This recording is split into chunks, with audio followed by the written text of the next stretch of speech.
This is always the worst part of my day, climbing or doing anything in the cold. So I just thought I'd record it just for posterity. It's about 8 o'clock, 8:30 in the morning. In fact, maybe a little bit later. Didn't sleep well at all. It was quite cold. I mean, everything was frozen in the tent, so it was probably about -10, but it wasn't so much that. I just couldn't get comfortable. Kept waking up whenever the wind blew.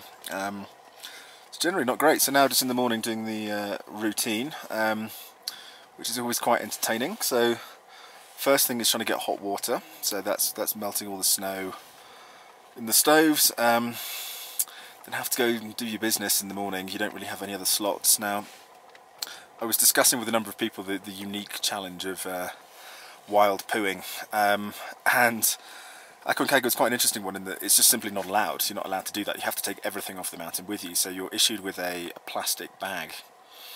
Yeah, and it's quite civilised the way they've worked out how you do it, and I'll let you know. So get up in the morning. We actually have got our own little tent for this whole situation. It's great. And the basic deal is you lay a piece of newspaper flat on the floor and you crap on it. Sort yourself out, and you have to take that piece of newspaper, scrunch it up and put it in a plastic bin bag. And that's the bit that is taken off the mountain. So there you go. It's not easy for me being 6'3", because it's quite hard to get into a tent to do that. It's one of the toughest things of the day, actually, because at altitude, sitting in a forced squat position, which is one of the sort of stress positions I do in the gym, it's quite hard.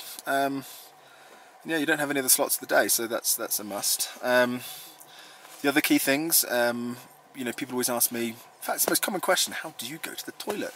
Well, the simple one, in the tent when it's, you know, -20 outside, and you've got all of this stuff around you, you don't really fancy getting out, because it's literally a half-hour ordeal getting dressed. So you have a little piss bottle, not to be confused with the drinks bottle. In fact, I probably shouldn't keep them so close together, but you can still see the ice of my frozen piss, because again, obviously, even to empty it out, you have to go out of the camp. But I did learn that the human bladder has a 1.1 litre capacity, which is very useful and helped me in selecting my 1 litre bottle. But of course you fill it many times, and you do get to some quite worrying overflow situations, but you know, you have to deal with these crises as they come.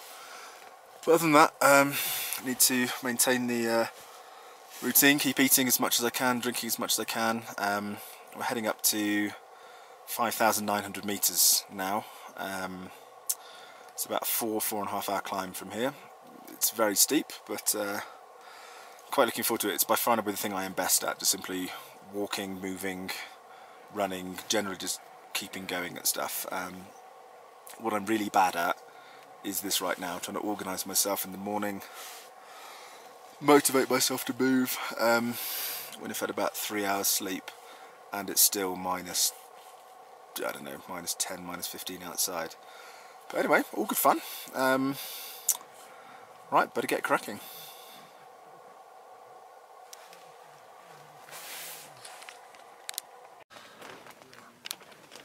One of the key challenges of mountains and long distance challenges, as well as, you know, how do you manage your unruly hair and terribly bad facial hair, is water. Now, on Aconcagua, you know, the big challenge we're going to have on summit day tomorrow is, you know, it's going to be -20, -30, maybe even -40, and obviously all your water's going to freeze. Now, you can have a thermos, which I do have, but realistically you only carry about 1 litre, and we need about 3 litres for the 15 hours of climbing tomorrow. So I have a rather ingenious contraption I've just created. So I have 1 litre strapped on to my front in a thermos, and around the back I have a very similar contraption. I have my thermos, my hydration pack, which is 2.5 litres. And on top of this, I'm going to have my down jacket. Now, this works perfectly. The key issue is obviously making sure it doesn't get frozen, because then I've got a block of ice next to my skin, which is a bit of a disaster, but it should be fine. as soon as I finish one I can ditch it and put it in my main pack, and then I'm good to go. So let's hope this solution works. Obviously I've got to keep it all in my sleeping bag tonight, make sure I don't roll over on it. And yeah, up at 3 AM for the big day. So very much looking forward to it. It's going to be fun. This is what it's all about.